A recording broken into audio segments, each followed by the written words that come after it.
आखिर क्यों नहीं बनी पावर स्टार की इतनी बड़ी फिल्म। जी हाँ दोस्तों, एक फिल्म जिसका मुहूर्त हुआ और जिसकी शुरुआत भी होने वाली थी, लेकिन आखिर क्यों नहीं बनी वो फिल्म, जानने के लिए आप पूरा वीडियो देखें। और आपको हमारा अगर वीडियो अच्छा लगता है तो लाइक शेयर कमेंट करना बिल्कुल भी ना भूलें और हमारे चैनल को भी ज़रूर सब्सक्राइब कर दें। चलिए बात करते हैं खबर क्या थी। अभय सिन्हा द्वारा एक बहुत बड़ी फिल्म का मुहूर्त किया गया, जिस फिल्म का नाम तो नहीं पता, लेकिन उस फिल्म में पावर स्टार थे मधु शर्मा जी, दिनेश लाल यादव और आम्रपाली दुबे भी थी। इस फिल्म में पहले यह भी कहा जा रहा था कि अक्षरा सिंह को भी ऐड किया जाएगा, लेकिन अक्षरा और पवन सिंह के विवाद के बाद शायद अक्षरा सिंह को निकाल दिया गया। लेकिन हम आपको बता दें कि इस फिल्म की शुरुआत, मतलब इसका जो मुहूर्त हुआ था उसमें सभी स्टार मौजूद थे, लेकिन अचानक ऐसा क्या हुआ कि इस फिल्म की शूटिंग रुक दी गई।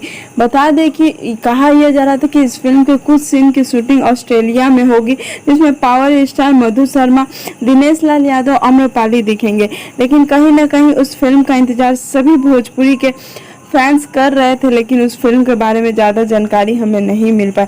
लेकिन जितनी भी जानकारी मिली है हम आपके लिए लेकर आए हैं। आपको हम बता दें कि पावर स्टार पवन सिंह और दिनेश लाल यादव की जोड़ी को लोग काफ़ी पसंद कर रहे थे और सोच रहे थे कि जल्द ही हमारे बीच आएंगे, लेकिन ऐसा नहीं हुआ। फिल्म को लेकर काफ़ी ज़्यादा चर्चाएं भी हुई, लेकिन कहीं ना कहीं चर्चाएं दब गई और उस समय ऐसा माहौल क्रिएट हो गया कि पावर स्टार और अक्षरा सिंह के बीच में भी विवाद हो गया, जिसके कारण यह दोनों भी अलग हो गए और फिल्म का उतना अता पता नहीं चला। लेकिन अब यह देखना काफ़ी दिलचस्प होगा कि अभय सिन्हा, पवन सिंह, आम्रपाली दुबे, दिनेश लाल यादव और मधु शर्मा के साथ फिल्म करते हैं या नहीं। जैसे ही हमें कोई रिपोर्ट मिलती है हम आपके लिए